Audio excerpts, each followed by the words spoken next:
You're watching Machindo's hometown station, HTV1.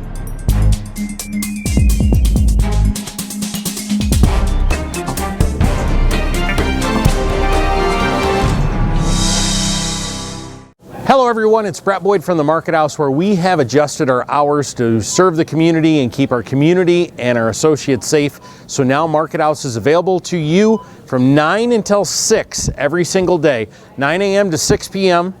with an exclusive shopping hour for seniors from 9 to 10. And don't forget our text shopping service as well, 517-234-2020. Market House is here for you.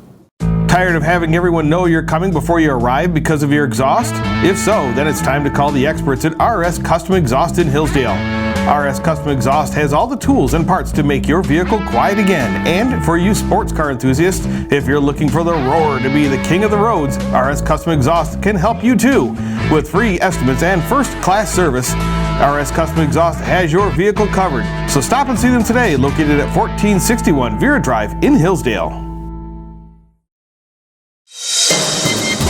From Machindo's news leader, this is HTV1 News at noon. More positive cases of COVID-19 have been reported across the area, but we're also getting some recovery numbers. Well, good afternoon, Machindo. I'm Scott Piena. Well, we apologize for the delay. We had some technical difficulties this morning. The latest figures as of yesterday afternoon show another jump in Hillsdale County, 75 confirmed positive and 7 deaths. In Branch County, 29 residents and 55 Lakeland inmates have tested positive for the novel coronavirus, while 2 residents and 1 Lakeland inmate have died. In Lenawee County, there are now 48 positive with no deaths, and 7 people have recovered. Defined, there is a confirmed positive case that is still alive after 30 days of the onset of the symptoms. Steuben County reports 12 positives and 1 death, and according to WLKI, the county health department says 4 patients have recovered. The health officials there are defining recovery as a patient that has been medically cleared by their provider or released from medical care. Williams County has now reported 3 positive cases with no deaths. Fulton County is now up to 7 cases with no deaths. Now, we do not have county-by-county breakdowns for recoveries except in the counties that are providing them voluntarily. But we do know that Michigan is reporting 433 people recovered statewide in their first weekly announcement of that figure. Neither Indiana or Ohio are providing statewide recovery numbers at this time. Among those dead in Branch County is another inmate at Lakeland Correctional Facility, which is now one of the 4 Michigan prisons under quarantine status. WTVB says that there was no information immediately available about the prisoner who passed away after testing positive for the coronavirus, but the Department of Corrections made the announcement Friday night. 55 of the 64 tests conducted at Lakeland prisoners have come back positive, the 3rd highest number of cases in any Michigan correctional facility. Now, activities at the prison are being restricted. Yard time is now being directed on a unit-by-unit basis to ensure that there is no cross-contamination. The same goes for meals, where only 2 inmates are sitting at a single table. 17 Lakeland staff members have also tested positive. According to the Coldwater Daily Reporter, those staff members have been ordered to stay at home and in quarantine for at least 14 days. A 5-year corrections officer who wished to remain anonymous due to possible retaliation told the paper that the required use of paid leave when diagnosed should not be happening. He says that the state should provide separate paid leave to cover that time. The officer said he and other officers have complained to the state legislatures, but there was no word on whether or not they've received a response.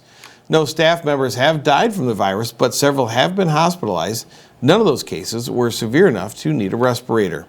Tri-County Health Officer Rebecca Burns says that the staff members would only be included in Branch County's testing figures if they lived in Branch County. The Gus Harrison Correctional Facility in Lenawee County's Madison Township has reported its first confirmed positive case of coronavirus. According to the Adrian Daily Telegram, the first case was confirmed on Friday, and by Sunday, that number had grown to 6. MDOC spokesperson Chris Gautz said of all the cases among inmates who have been at the prison for some time, those cases are not being reported in Lenawee County's figures. and the inmates who are awaiting testing results are quarantined. Those who test positive are being transferred to either the Cotton or Carson City correctional facilities. Inmates across the correctional system who have recovered, are not contagious, and do not display symptoms are being moved to the step-down unit at Gus Harrison, which is separate from the regular prison population. Gott says crossover of staff between the step-down unit and the rest of the facility is possible, but very limited. He added that there is no reason to believe the step-down unit is the cause of the outbreak in the general prison population, and staff are working to determine the point of contamination. So far, there have been no cases among staff at that facility. The Hillsdale Daily News recently spoke with a local man who is recovering from the novel coronavirus. Jacob Kingsley says that he woke up on March 16th with a sore throat and a dry cough, but he didn't think anything of it. 2 days later, things got worse, and by the 24th, he had a 103-degree fever, and over-the-counter medications just weren't cutting it. He was tested at Hillsdale Hospital the next day, and on the 28th, the results came back positive, forcing Kingsley to home quarantine. He told the paper on Thursday that he's on the upswing, though. Kingsley says the worst aspect of the virus is the pain. He says it began with an excruciating headache that moved into his joints and chest, all of which he says is the worst pain he's ever felt. He added that it's not like the flu, it's like the flu on steroids. But now, despite the loss of muscle strength, Kingsley says the fever has subsided and he's almost back to full health. What no one seems to know is where he contracted the virus, as Kingsley works at Camp Meshendo and hasn't traveled recently. He's urging others to follow Michigan's stay-at-home order. The Ohio Department of Transportation is following their counterparts in Indiana to open up the state's 86 rest areas to food trucks. Before the weekend, Indiana announced that the select rest stops along the interstate highways would issue permits to license food trucks during this pandemic, thanks to the suspension of the rules that prohibit them on the federal level. The move is intended to support commercial drivers making essential trips, as restaurants across the country have closed. Now that the Bryan Times reports that the ODOT has made a similar move, allowing mobile food vendors to operate at all interstate rest areas with a permit from the Department of Transportation's website. State and local food service regulations are still in place, and operators must adhere to social distancing guidelines. The Ohio State Highway Patrol will monitor the rest stops for compliance. Well, we're updating you on a response to Michigan's expanded stay-at-home order. Michigan Farm News reports that a petition to allow the retail sale of garden and bedding plants has been rejected by Governor Gretchen Whitmer. The Michigan Farm Bureau has collected over 18,000 signatures to send to the governor, urging her to classify greenhouses and garden centers as essential businesses. But they say Whitmer has continuously pushed back and said that she will not change the executive order. But there still seems to be some confusion about who and what the order applies to, as locally Gly's Orchards and Greenhouses has announced, well, they plan to stay open. The company posted on their Facebook on Friday that said that they've made phone calls, sent emails, and reread the executive order, and they've come to the conclusion that the section in quarantine does not apply to their business. They cite that the section of the order that applies to stores of less than 50,000 square feet of shopping space, which they say their stores are well under. Further discussion under that post headlines are section after that, which closes garden centers and plant nurseries only at stores larger than 50,000 square feet of shopping space. Still, some aren't certain that Gly's is in the clear, but the company says that they're confident in their interpretation of that order. The company says that they respect the need for social distancing, and they'll be limiting the number of customers in their stores in Hillsdale and in Coldwater at any given time. They've also asked that customers wear masks and only come in for items that they know they need, not just to look. They're offering curbside pickup by phone and hope to launch an email option soon. Gly's is also designated Tuesday mornings from 9 to 11 a.m. for vulnerable customers. Well, still to come at noon, Consumers Energy says they're ready for the wind. And a garage caught fire in Williams County on Friday. Those stories and more ahead. There's a reason that professionals shop at Jonesville Lumber. They expect quality, service, and knowledge. And that's exactly what they receive. For nearly 100 years, Jonesville Lumber has been family-owned. We take pride in serving our area with great products at competitive prices. We have dedicated project estimators in-house that will help figure the materials needed to complete your next task at hand. Whether you're building your dream home, adding a pole barn, building a deck, updating your kitchen, or painting your front door, let Jonesville Lumber help you with your next project. Authentic Mexican food is just a short drive away at El Cerrito in Coldwater and Hillsdale. The variety-packed menu has something for everyone, with classic Mexican dishes, El Cerrito specialties, and tasty treats for dessert. Don't forget the best margaritas in town with margarita specials Friday and Saturday. And carry-out ordering is great for work lunches or picking up dinner for the family. Make your next meal a fiesta for your taste buds at El Cerrito on Chicago Street in downtown Coldwater and Carlton Road in Hillsdale. If the wind didn't wake you up this morning, your home must be pretty sturdy. We are currently under a wind advisory across the area until 8 o'clock this evening, and Consumers Energy says that their crews are ready for duty as wind gusts are expected to reach up to 50 miles an hour. WTVB says the utility company is taking social distancing precautions due to the pandemic, and crews will be going through medical screenings prior to their shifts. The company asked that residents also stay at least 6 feet away from the crews and equipment, and they would appreciate it if you would wave to them from your front door rather than coming out to greet them outside. Their vehicles and work surfaces will be cleaned regularly as well. You can report any down power lines to 911 or Consumers Energy directly at 1-800-477-5050. A two-vehicle crash in Branch County's Kinderhook Township left a motorcyclist injured on Saturday. WTVB says it happened around 3:45 p.m. at the old US 27 between Copeland and Southern Roads. No word on exactly what had happened, but first reports indicated that the biker suffered a head injury and facial lacerations. Further details weren't available at this time. The radio station published this story. This was the scene at the corner of County Roads K and 2175 in Williams County, Brady Township, Friday night. The Bryan Times says that the fire broke out just after 11:30 a.m. in this garage, which was fully engulfed when the first crews showed up. Several cars were removed from the building before authorities arrived. Now, some firefighters were checked for smoke issues at the scene, but no one was injured or transported. That blaze was out in about an hour. As of Friday afternoon, officials were still trying to determine the cause. Well, after the break, the debate continues on when the U.S. should once again open for business. And deadly tornadoes hit the south. Now the East Coast is facing the same system. You're watching HTV1 News at noon. The Saucy Dogs is the name and barbecue is the game. Come on down for a good time and some great food.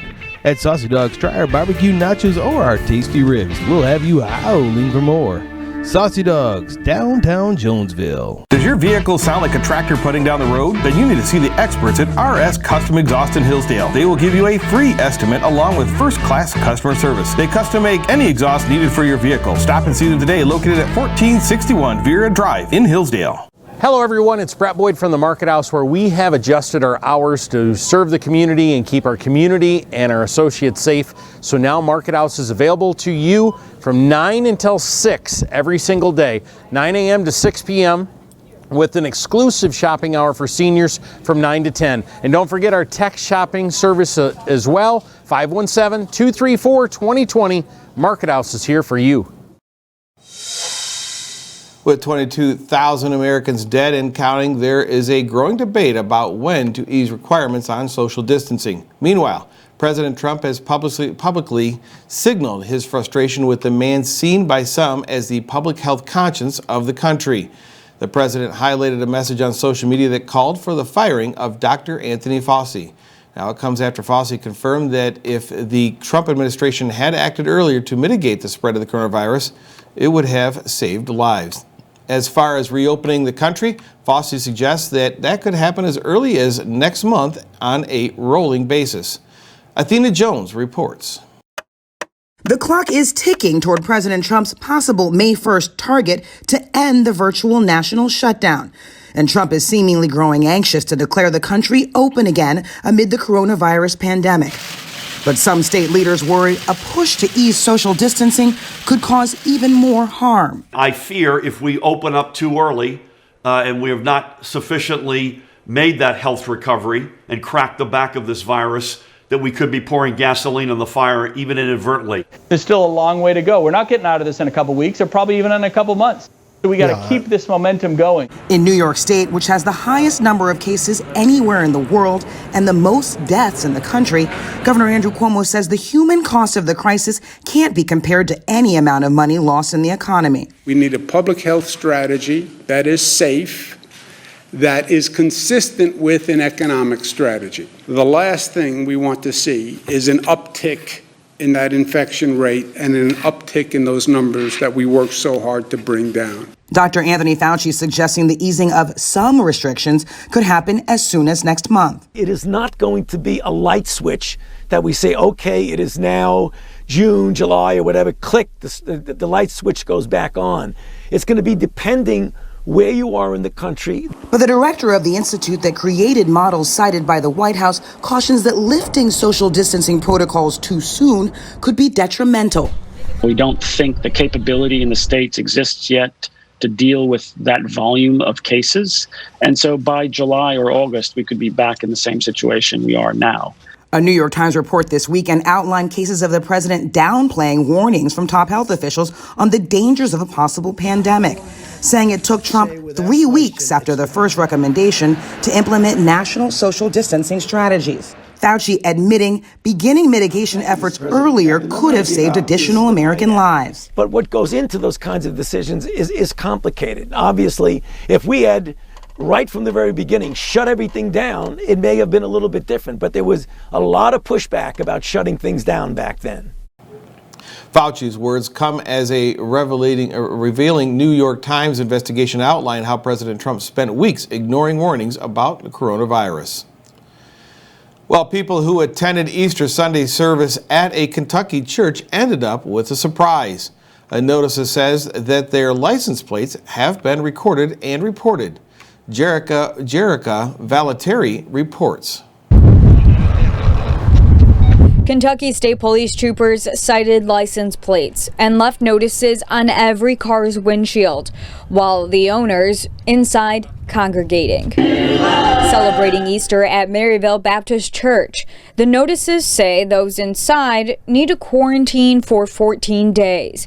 This comes as Governor Andy Beshear asked churches to close the doors on Easter Sunday so there wouldn't be any in-person gatherings, preventing the possible spread of the coronavirus. These agendas that it's one thing to keep us safe. It's another when it's starting to become a takeover, and I'm starting to feel like I'm in a communist country.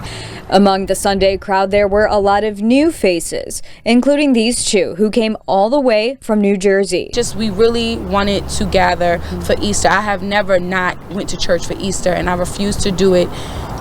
Even with this situation going on, my Lord is more important. Bevelyn Beatty says she and Edme Chavan had a trip planned to Tennessee. But while looking up Easter services, they found out about what Pastor Jack Roberts was doing. One right that I have is the freedom of assembly.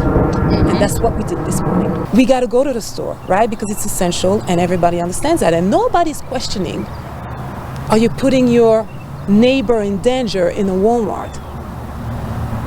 This is the same when it comes to this building. Yes. Or any building of faith. There has been a lot of pushback towards Maryville Baptist Church inviting people to attend service in person.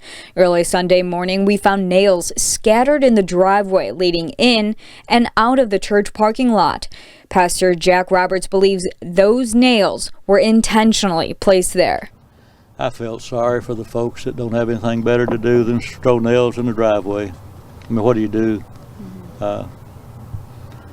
If you want to confront me, come and talk to me. This Easter Sunday, people had the option to watch from their cars online and hear the service from the speakers outside. Frank Harris says he doesn't usually attend church, but he and his wife showed up to stand against the strict rules the governor has put in place. Well, we just believe that this is a giant overreaction by the state. They don't have the authority to tell businesses or other people what they can do and what they can't do in this situation. The most they should be doing is giving advice and allowing people to make up their own minds. We're just here to have church. That's all we're doing. Well, health officials say that the next 2 weeks are crucial to keeping the virus from spreading. So they advise people to follow the social distancing rules and avoid gathering in large crowds. A Connecticut Police Department handed out personal protective gear in Easter Basket Sunday. Chief Michael Spira is with the Old Saybrook Police Department. I would just say, those who are 55 and older, we're concerned about the most. So if they can stay home and stay safe, that's what we want them to do. But if they must go out, we want them to wear the PPE that the police department is supplying to them today. The baskets went to people in those older age brackets, and they contained gloves, masks, sweets, and a note. Spira says donations made by distributing the baskets possible. He says police wanted to get out these supplies before health experts predicted the pandemic's peak. The coronavirus pandemic is not the only disaster disrupting lives in the U.S. this week. Parts of the South are in shambles after deadly tornadoes and severe storms struck. Now, the National Weather Service said at least 34 tornadoes were reported in Texas, Louisiana, Mississippi, and Georgia as of early Monday. At least 18 people are dead, and John Lawrence is reporting on it. Several tornadoes tear through Mississippi and Louisiana on Easter Sunday, overturning vehicles and damaging hundreds of structures. We saw the tornado. We could tell it was going to be about a mile or so south of us, but you could hear it, and we knew that it was going to be bad. Numerous deaths are already confirmed by the Mississippi State Emergency Management Agency. Governor Tate Reeves has issued a state of emergency due to the storms. A state of emergency is also declared in neighboring Louisiana. We have hundreds of lines down, and this is going to take a long time for us to recover from. We're not going to recover from this in 2 or 3 days, not even 2 or 3 weeks. Officials in Monroe say at least 200 homes are damaged from the storms, and residents there are advised to maintain social distancing due to the COVID-19 pandemic. We want the stay-at-home order to continue because we don't want individuals walking and creating some challenges for themselves, injury-wise. We don't want them driving over some of these power lines. The storm system, which also tore through Alabama and Georgia, is heading up the East Coast, posing a threat all the way to Pennsylvania, with some areas seeing possible tornadoes, hail, and flash flooding. I'm John Lawrence reporting. Again, the East Coast is now under the gun. More than 39 million people in at least 11 states and the District of Columbia are now under the threat of severe weather. Fire officials say the severe weather there claimed the life of a man in Cartersville, Georgia, overnight when a storm sent a massive tree crashing down onto a home. Multiple people were killed as storms tore across the state. One official said thousands of trees were down in her area, and that the storms were just so powerful that they lifted the home up and sat it down in the middle of a highway. Georgia was just one of the several states hit with the deadly storms. The National Weather Service says dozens of tornadoes were reported and have hit Texas, Louisiana, Mississippi, and Georgia all of early Monday morning. According to the PowerOutages.us, the storms left nearly 500,000 customers in those states without power. The storms are now moving north with tens of millions of people under the severe threat of weather. We'll be right back to wrap things up with a rockin' opportunity as HTV1 News at Noon continues. El Cerrito's variety-packed menu has something for everyone. With generous servings and lots of flavor, you'll think of it as a fiesta for your taste buds. Dine in or carry out at El Cerrito on Chicago Street in downtown Coldwater and Carlton Road in Hillsdale. There's a reason that professionals shop at Jonesville Lumber. They expect quality, service, and knowledge. And that's exactly what they receive. For nearly 100 years, Jonesville Lumber has been family-owned. We take pride in serving our area with great products at competitive prices. We have dedicated project estimators in-house that will help figure the materials needed to complete your next task at hand. Whether you're building your dream home, adding a pole barn, building a deck, updating your kitchen, or painting your front door, let Jonesville Lumber help you with your next project. The Saucy Dogs is the name and barbecue is the game. Come on down for a good time and some great food. At Saucy Dogs, try our barbecue nachos or our tasty ribs. We'll have you howling for more. Saucy Dogs, downtown Jonesville. Well, if you ever thought about learning how to play the guitar, well, the era of self-isolation might be the perfect time to do so. Rick Demigella reveals on how one guitar company is giving away 3 months of free online lessons. 1, 2, 3, 4. 1, 2, 3, 4. Looking for something to do during self-isolation? Always wanted to learn how to play guitar, bass, or even the ukulele? Fender Play can help. So Fender Play is a video-based online guitar instruction program that we started about 2.5 years ago at Fender. It's available on iOS, Android, and on the web. Easy to follow, instructor-led video lessons get even brand new players playing chords and riffs in minutes. Given that music itself is something that really helps people through difficult times, we decided to give away 100,000 accounts, 3-month accounts for Fender Play. We blew through the 100,000 mark within 3 days. So we've since increased that to 1 million. And it's basically 3 months of Fender Play as a giveaway, just to help people get through these challenging times. Your 3-finger D from the 4th string down, you'll strum. Looking at the emotional and the mental well-being aspects of playing guitar, and playing an instrument is therapeutic. It decreases anxiety, it increases focus.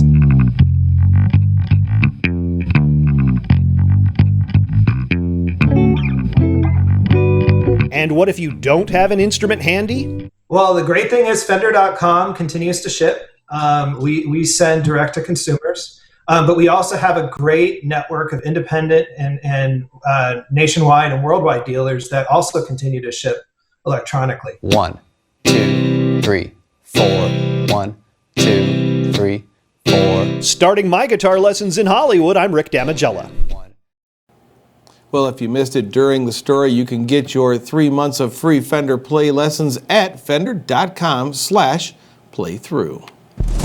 Well, those are today's top stories. We'll see you back here tomorrow for HTV1 News at noon. Don't forget, you can find more news in our live streams 24/7 at htv1.net. For all of us here at HTV1, I'm Scott Pienta, and thanks for watching, and enjoy the rest of your afternoon. Have a great day, everyone.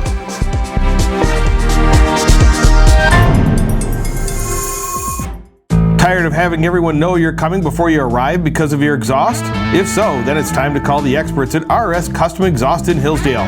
RS Custom Exhaust has all the tools and parts to make your vehicle quiet again. And for you sports car enthusiasts, if you're looking for the roar to be the king of the roads, RS Custom Exhaust can help you too. With free estimates and first-class service, RS Custom Exhaust has your vehicle covered. So stop and see them today, located at 1461 Vera Drive in Hillsdale.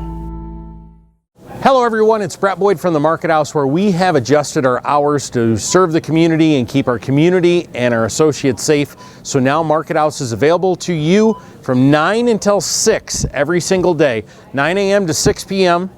with an exclusive shopping hour for seniors from 9 to 10. And don't forget our text shopping service as well, 517-234-2020. Market House is here for you.